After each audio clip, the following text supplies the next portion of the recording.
مولاي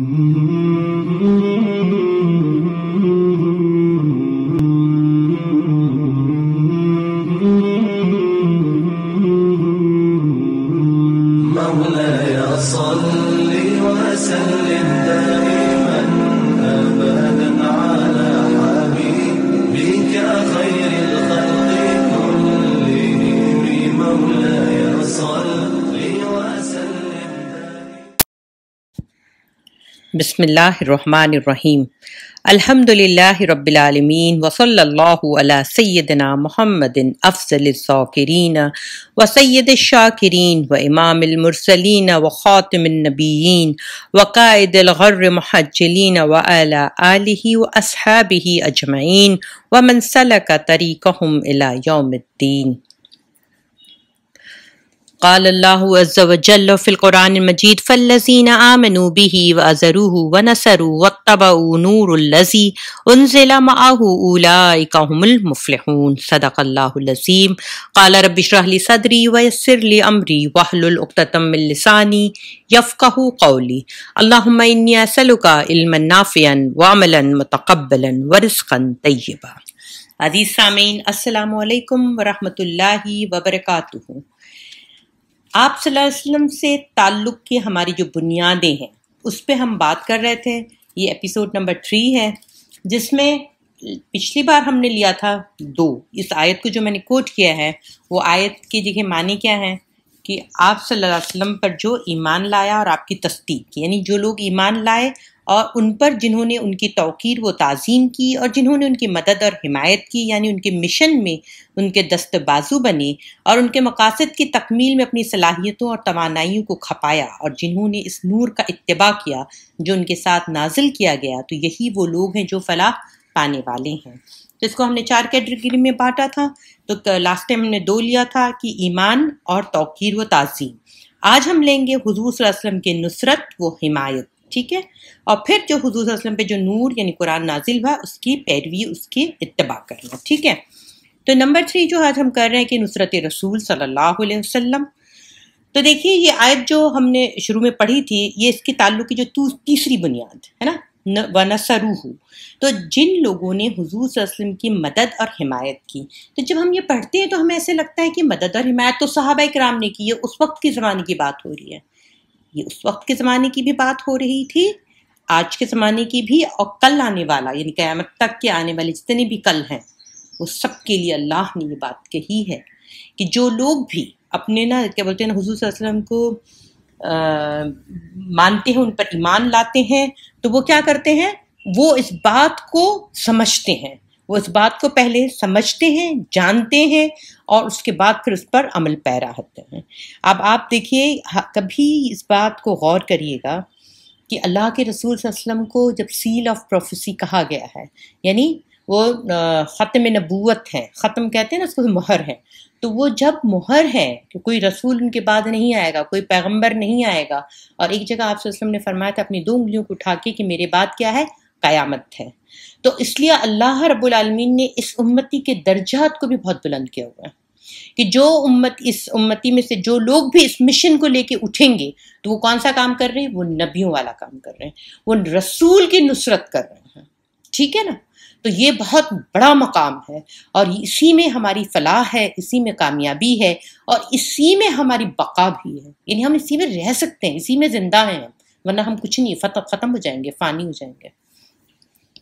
اب آپ دیکھیے کہ اس مشن کو لے کے، اس کی جو مشن ہے، تو ہمیں لگتا ہے کوئی مشن جو ہوتا ہے وہ 2 سال 5 سال یا 10 سال میں ختم ہو جاتا ہے، یا آپ صلی اللہ علیہ وسلم کے حیات تک نہیں، یا قیامت تک کے لیے مشن کیا ہے، حضور صلی اللہ علیہ وسلم کا مشن زندہ و جاوید ہے قیامت تک کے لیے۔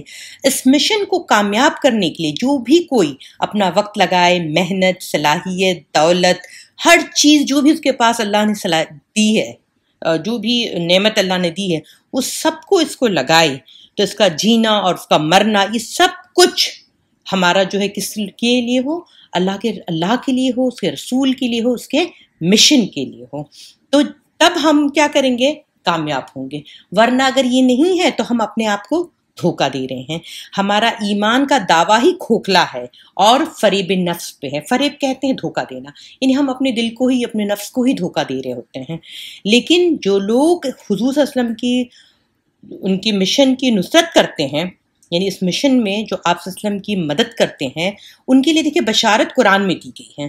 حضرت عیسیٰ علیہ السلام فرماتے ہیں من انصاری اللہ، یعنی اللہ کی راہ میں میرا کون مددگار ہے۔ عیسیٰ علیہ السلام کے حواریوں نے کہا نحن انصار اللہ، یعنی ہم اللہ کے مددگار ہیں۔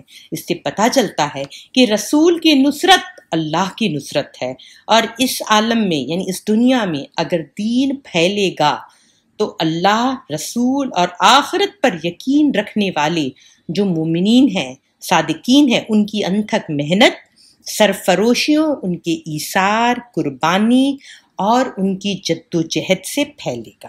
ٹھیک ہے نا؟ اللہ کی کبریائی یعنی ایبسلیوٹ سوورنٹی قائم ہوگی تو یہ سب جو ہے ان کی کشاکش اور جد و جہد کی وجہ سے قائم ہوگی۔ اللہ کی تائید سے اللہ کا دین غالب ہوگا۔ یہی اللہ کی سنت ہے، اور اللہ کو ایسے باہمت لوگوں سے بہت محبت ہے۔ اللہ سبحانہ تعالیٰ سورہ صف میں کیا فرماتا ہے؟ یقیناً اللہ ان کو محبوب رکھتا ہے جو اس کی راہ میں اس طرح صفیں باندھ کر جنگ کرتے ہیں گویا وہ سیسا پلائی ہوئی دیوار ہوں۔ تو اللہ کے رسول صلی اللہ علیہ وسلم کا جو مشن ہے وہ کوئی آرڈنری مشن نہیں ہے، ٹھیک ہے؟ وہ ہمیشہ اس پہ عروج ہو، زوال ہو، وہ کمزور ہو، مضبوط ہو، ہر وقت اس کی ایک ضرورت ہوتی ہے کہ لوگ جو ہیں اس کی خدمت کرتے رہیں۔ کس سے؟ اپنی مال سے، اپنی جان سے، اپنی آرام سے، اپنی آسائشوں سے، اپنی صلاحیتوں سے اس کو کامیاب کرتے رہیں۔ ٹھیک ہے؟ اب آپ کو میں ایک بات اور بھی بتا دوں کہ نصرت رسول جو ہے، اب ہم نے سوڈو سیٹسفیکشن یعنی نا اپنا جھوٹا اطمینان کے لیے ہم نے کیا کیا ہوا ہے؟ ہم کیا کرتے ہیں کہ بس تھوڑی سی نا، بس ایک سال میں ایک بار ایک محفل جما لی 12 ربیع الاول کو، اس سے حق ادا ہو جائے گا کیا؟ کیونکہ وہ ہماری محبت اتنی مجبور اور اتنی محتاج کیوں کہ وہ سال میں ایک ڈیٹ کے لیے ہی 12 ربیع الاول کے لیے۔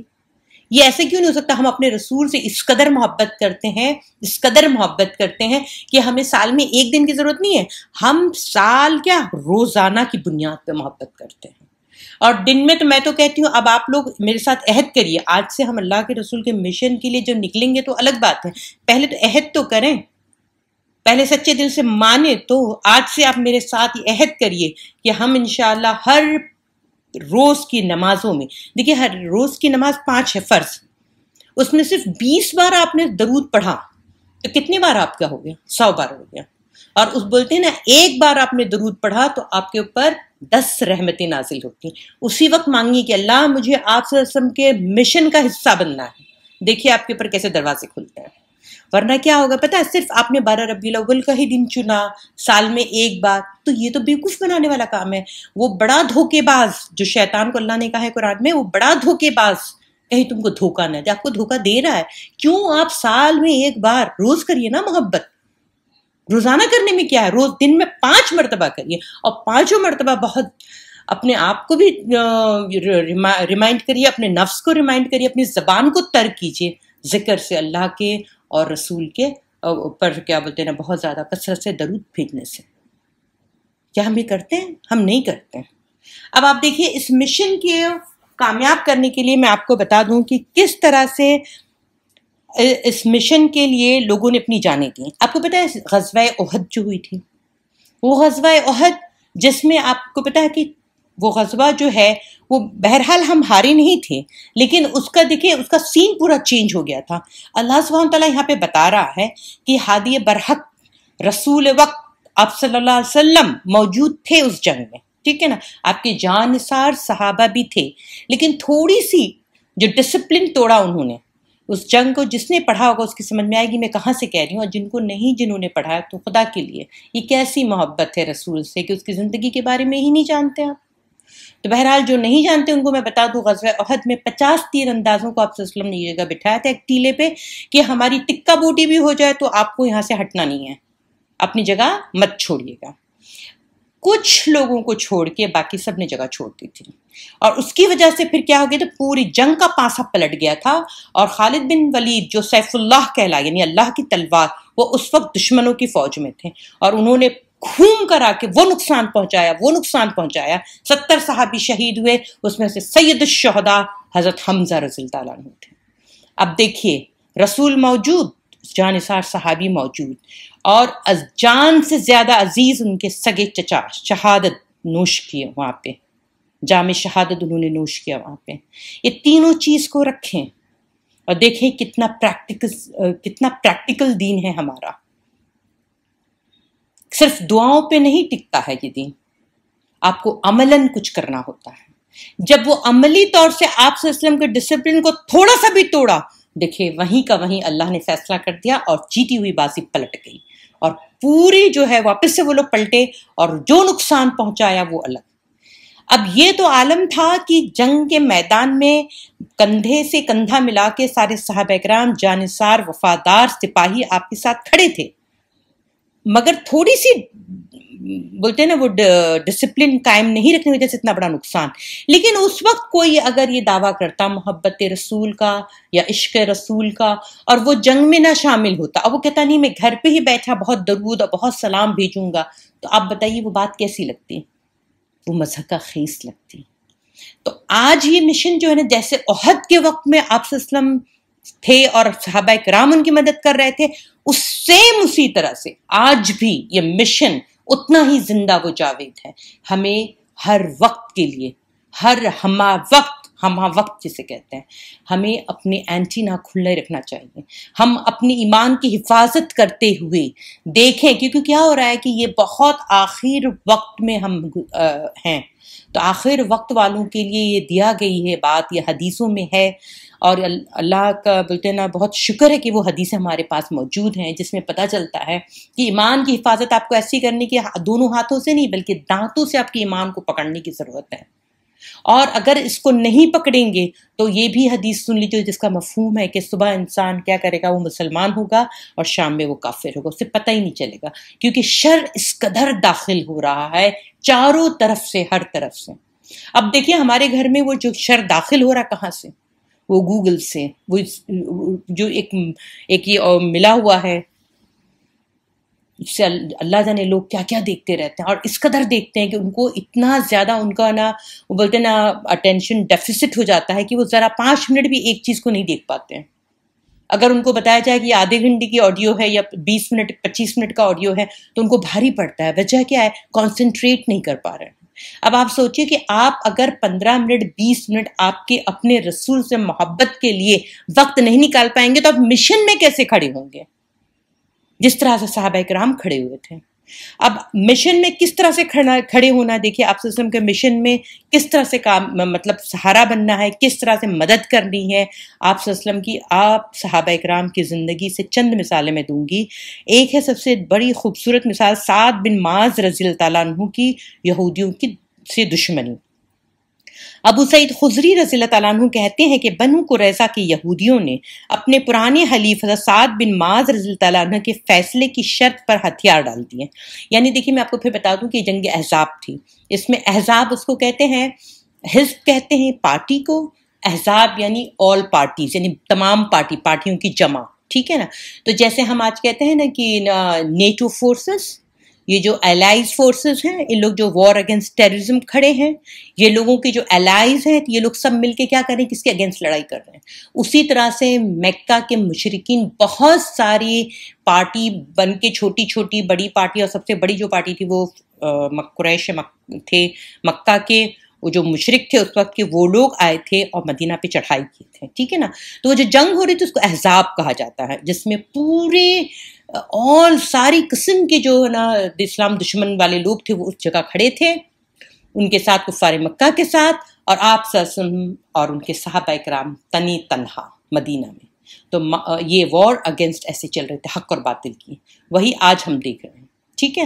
تو اس وقت کی جو لڑائی ہوئی تھی تو یہ بنو قریظہ جو تھے وہ ان کا اگریمنٹ تھا کس سے؟ آپ صلی اللہ علیہ وسلم کے ساتھ، اسٹیٹ آف مدینہ کے ساتھ تھا۔ لیکن انہوں نے کیا کی؟ ٹریچری کی، انہوں نے کیا کی؟ غداری کی، انہوں نے مشرکوں کے ساتھ مل کے ان کے ساز باز کی، ان سے سانٹ گانٹ کی، اور یہ اندر رہتے ہوئے بھی. اب سوچیں جو اندر دشمنی کرے گا وہ کس قدر نقصان پہنچائے گا. انہوں نے احزاب کے وقت، اور آپ صلی اللہ علیہ وسلم کو پتہ چل گیا تھا، وہ کڑا وقت گزارا آپ صلی اللہ علیہ وسلم نے. وہ تو بہت لمبا بات ہو جائے گا، میں آپ کو بتانا چاہیے شارٹ میں. وہ جب ہو گیا تو اللہ کے رسول صلی اللہ علیہ وسلم کو یہ حکم ہو گیا کہ بنو قریظہ کی طرف چلو جاؤ اور ان سے ڈیل کرو، کیونکہ غداری کی سزا کیا ہے. آج دیکھیے نا چائنا سے لڑائی ہو رہی ہے. وہ جیسے ہم نے خبر سنی تھی نا کہ ایک جرنلسٹ تھا، پتہ نہیں اس کا کیا نام تھا، سم شرما، اس نے غداری کی، اس نے بیچا اپنے وطن کا جو راز تھے اس کو بیچا. تو دیکھیے وہ تو شرما تھا تو بچ گیا، کوئی سزا نہیں ملی اسے. کوئی اسی جگہ کوئی دوسرا ہوتا تو اس کو کتنی بڑی سزا ملتی. تو بہرحال غداری کی سزا اسلام میں ایسے نہیں ہوتی. اسلام میں ایسے تھے جس نے ٹریچری کی اس کی بہت بڑی سزا ملتی ہے. تو وہ ٹریچری کی سزا تھی اور آپ صلی اللہ علیہ وسلم فیصلہ کرنے والے تھے. تو انہوں نے کہا کہ نہیں، ہم آپ کا فیصلہ نہیں مانیں گے. ہم کیا کریں گے، ہمارے صاحب یعنی ہمارے جو سعد ہیں رضی اللہ تعالیٰ عنہ، ہم ان کی بات مانیں گے. ان کو لگا کہ سعد رضی اللہ تعالیٰ عنہ مسلمان ہو گئے، لیکن چونکہ وہ ہمارے لوگ تھے، یعنی وہ یہودی میں سے تھے، تو وہ کیا کریں گے، ہمارے حق میں بہتر فیصلہ کریں گے. تو حضرت سعد رضی اللہ تعالیٰ عنہ نے فرمایا، انہوں نے کیا فیصلہ فرمایا کہ جو جنگجو ہیں، یعنی جو جنگ کرنے کے لیے نکلے ہیں، جو مرد حضرات ہیں، جو فوجی ہیں، انہیں قتل کیا جائے اور بچوں اور عورتوں کو قیدی بنا لیا جائے.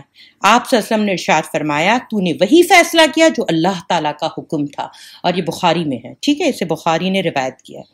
حضرت سعد رضی اللہ تعالیٰ عنہ نے اپنا قبیلہ، اپنا میں نہیں دیکھا. کیا دیکھا؟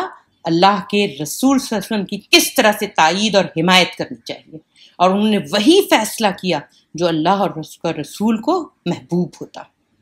اور حضرت سعد رضی اللہ تعالیٰ عنہ کے بارے میں اتنا سن لیے جب ان کا انتقال ہوا، کیونکہ اس وقت جب وہ آئے تھے تو وہ زخمی حالت تھے. تو آپ صلی اللہ علیہ وسلم نے کہا تھا دیکھو تمہارے صاحب آ رہے ہیں، تم ان کے استقبال کے لیے کھڑے ہو جاؤ، ان کو اکرام کے لیے. وہ اتنے بزرگی والے تھے. اور جب ان کا انتقال ہوا تو اللہ کے رسول نے فرمایا کہ عرش کے پائے ہل گئے تھے. یہ درجہ ہے. اس طرح سے آپ نے نصرت کی تھی اللہ کے رسول صلی اللہ علیہ وسلم کی، اس طرح سے تائید اور حمایت کی تھی. آج ہم اپنے گریبان میں جھانک کر دیکھیں ہم کیسے رہتے ہیں. ٹھیک ہے، تو نصرت رسول یعنی آپ صلی اللہ علیہ وسلم کے جو مشن ہے اس کے لیے ہمیں ایسے کھڑا ہونا ہے. پھر دوسری ایک بہت خوبصورت اگزامپل ہے ام المومنین ام حبیبہ رضی اللہ تعالیٰ عنہ کی. وہ اپنے مشرک باپ سے اظہار بیزاری کرتے ہیں. وہ کس طرح سے اظہار بیزاری کرتے ہیں کہ جس طرح سے ٹریٹی آف حدیبیہ ہوتی ہے، حدیبیہ ہو چکی ہوتی ہے، اور مشرکین مکہ نے مدینہ والوں سے یعنی آپ صلی اللہ علیہ وسلم کے ساتھ معاہدہ کیا ہوتا ہے کہ ہم 10 سال جنگ نہیں کریں گے، اور یہ ٹریٹی بھی مشرکین توڑتے ہیں، اور توڑنے کے بعد پھر الزام مسلمانوں پہ ہی لگاتے ہیں. لیکن اب ان کے وہ ڈر جاتے ہیں کہ اب ہم جنگ کیسے کریں. تو جو اس وقت ابو سفیان رضی اللہ تعالیٰ عنہ جو تھے اسلام نہیں لائے تھے، تو وہ اس وقت مکہ کے سردار تھے. تو وہ آتے ہیں مدینہ، چاہتے ہیں کہ جنگ نہ ہو. تو حضرت ابو بکر صدیق، حضرت عمر رضی اللہ تعالیٰ، حضرت علی رضی اللہ تعالیٰ عنہم اجمعین، یہ تینوں سے ملاقاتیں کرتے ہیں کہ کسی طرح سے آپ کوشش کریں اور ہے نا کوشش کر کے نا یہ بات بنوائے اور آپ صلی اللہ علیہ وسلم ناراض نہ ہوں. تو تینوں ان کو انٹرٹین بالکل نہیں کرتے. تو وہ پھر آخر میں اپنی بیٹی کے پاس جاتی. ان کی بیٹی جو ہے آپ صلی اللہ علیہ وسلم کی ازواج مطہرات میں سے ہماری ام المومنین ہے، ٹھیک ہے نا، ہماری ماں ہے ام حبیبہ رضی اللہ تعالیٰ عنہا. تو وہ جب ان کے گھر میں داخل ہوتے ہیں تو سمجھ جاتی ہیں وہ بھی ان کی بیٹی ہیں. اور یہ حضرت ابو سفیان رضی اللہ تعالیٰ عنہ جو ہیں وہ بہت بڑے پولیٹیشین تھے. ان کا جو آپ دیکھیں گے نا ان کے اندر پالیٹکس بہت اچھی تھی، وہ بہت اچھے لیڈر تھے. تو جب وہ آتے ہیں ان کی بیٹی سمجھ جاتی ہیں کہ اب یہ میرے پاس آئے تو کچھ تو بات ہوگی، ورنہ اس سے پہلے تو والد صاحب کبھی نہیں آئے.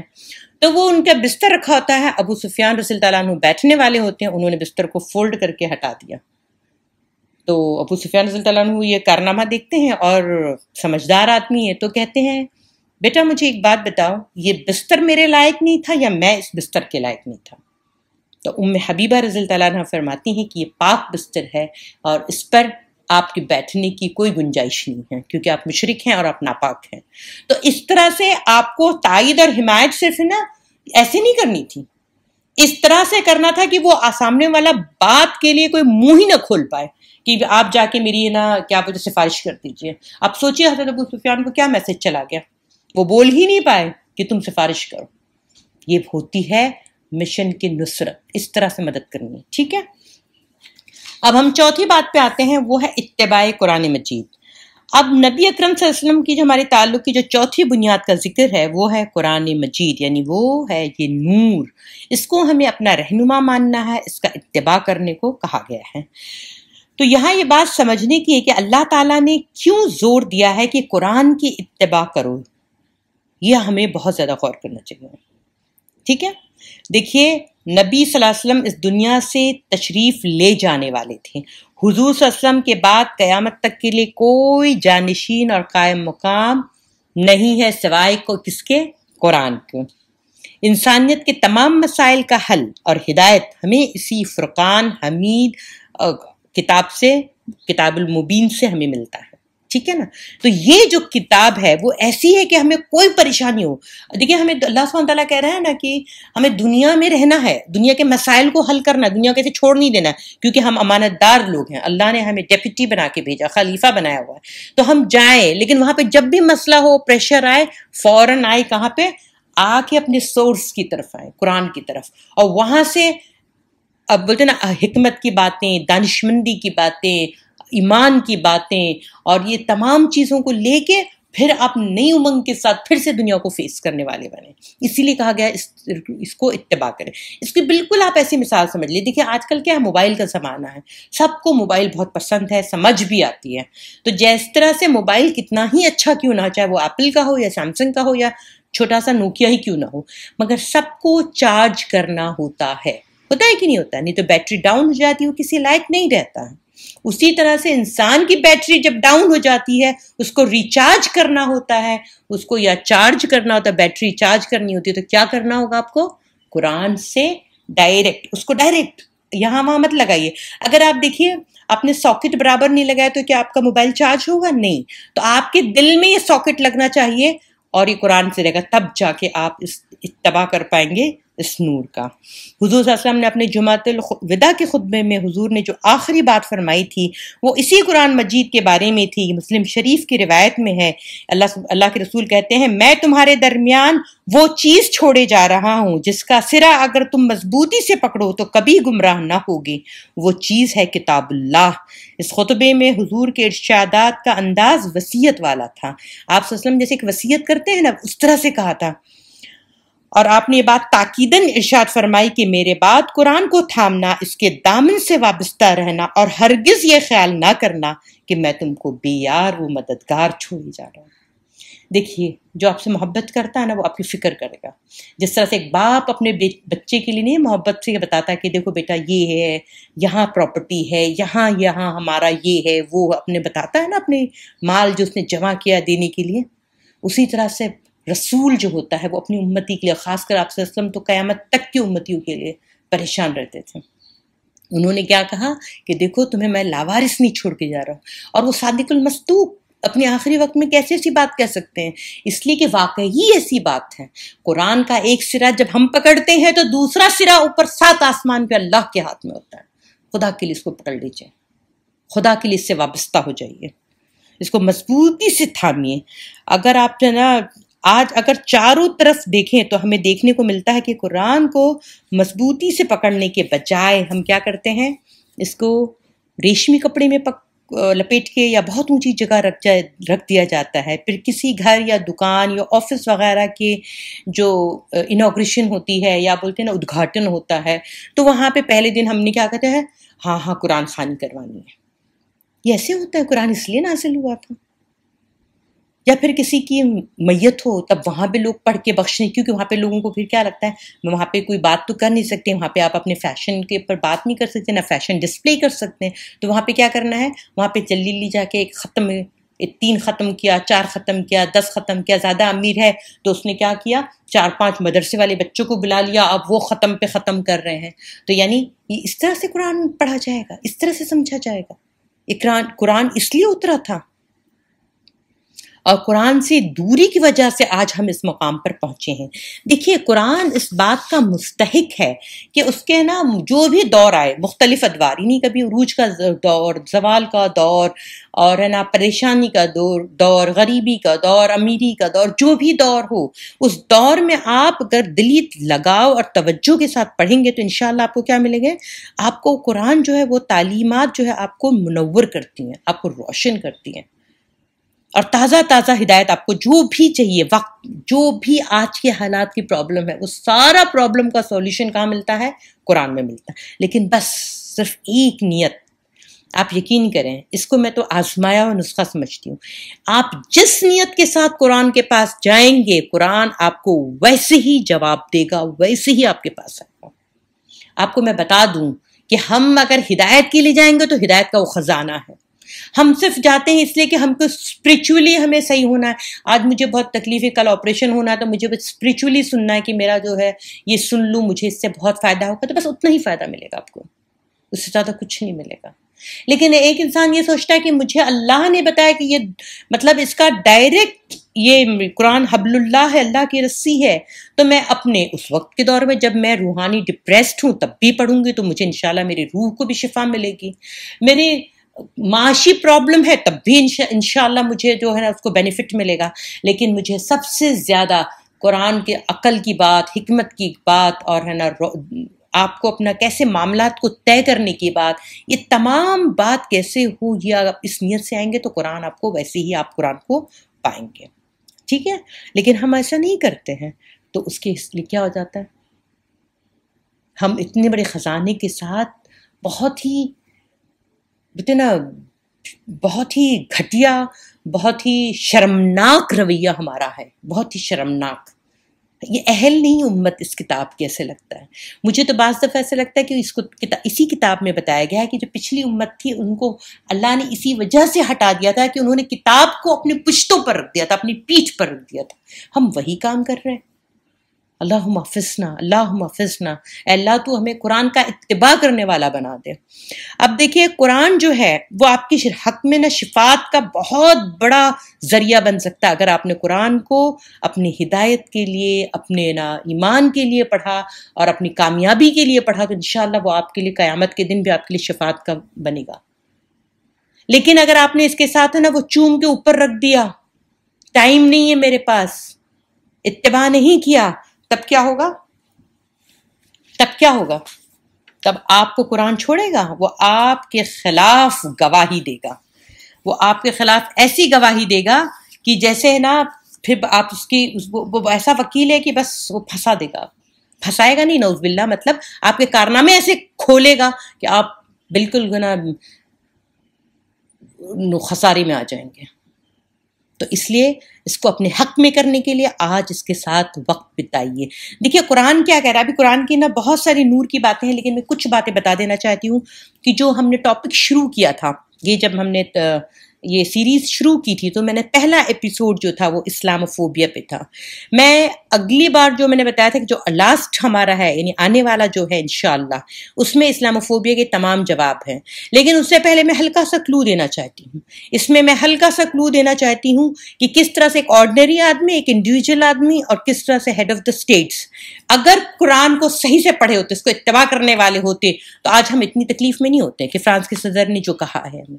ٹھیک ہے، اب دیکھیے قرآن کیا کہتا ہے سورہ ممتحنہ میں آیت نمبر 9 کہ اللہ تعالیٰ تمہیں ان کافروں کے ساتھ دوستی کرنے سے منع فرماتا ہے جنہوں نے دین کے معاملے میں تم سے جنگ کی، تمہیں اور تمہارے گھروں سے نکالا، تمہارے اخراج میں ایک دوسرے کی مدد کی. جو لوگ ایسے کافروں سے دوستی کریں وہ ظالم ہے. یہ سورہ ممتحنہ آیت نمبر 9 ہے. میں اور آپ تو اس کا ٹرانسلیشن پڑھتے ہیں، میں اور آپ اس کا ترجمہ پڑھتے ہیں، سنتے سمجھتے ہیں، لیکن وہاں پر جو سارے مڈل ایسٹ کے جو عرب کنٹریز ہیں وہ سارے لوگ اس کو پڑھ رہے ہوتے ہیں. اور وہ جو امام کعبہ ہیں فی الحال، انہوں نے جو حرکت کی ہوئی ہے، وہ جو سدن بات کہہ رہے تھے کہ یہودیوں کے ساتھ دوستی کرنا چاہیے، اللہ سبحانہ تعالیٰ یہاں پہ کہہ رہا ہے تمہیں اللہ منع کرتا ہے اس کے ساتھ دوستی کرنا جنہوں نے دین کے معاملے میں تم سے جنگ کی. آج فلسطین میں کیا جنگ نہیں ہے مسلمانوں کے ساتھ، اللہ کے ساتھ، اس کے رسول کے ساتھ؟ کس وجہ سے تم وہ دوستی ان کے ساتھ کر رہے؟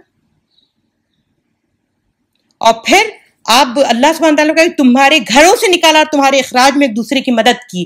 فلسطینیوں کو گھروں سے نکالا، اس نے نکالا اسرائیل نے، اور ایک دوسرے کی مدد کی. یہ سعودی نے مدد کی، یہ UAE نے مدد کی، یہ تمام عرب کنٹریز نے مدد کی ہے. اور آج ہم کہہ رہے ہیں فرانس کے پریسیڈنٹ نے ایسے بولا. اس نے تو جو بولا اس کو میں اگلے ایپیسوڈ میں لوں گی انشاءاللہ. آپ مجھے بتائیے اور غور کریے گا اور سوچیے گا کہ یہ ہم مسلمان دعوے دار ہو کے ہم نے قرآن کے ساتھ اس کی خنجر نہیں بھونکا, اس کی پیٹھ میں ہم نے چھرا نہیں گھوپا ہوا ہے. امت مسلمہ کی پیٹھ میں چھرا نہیں گھوپا ان لوگوں نے.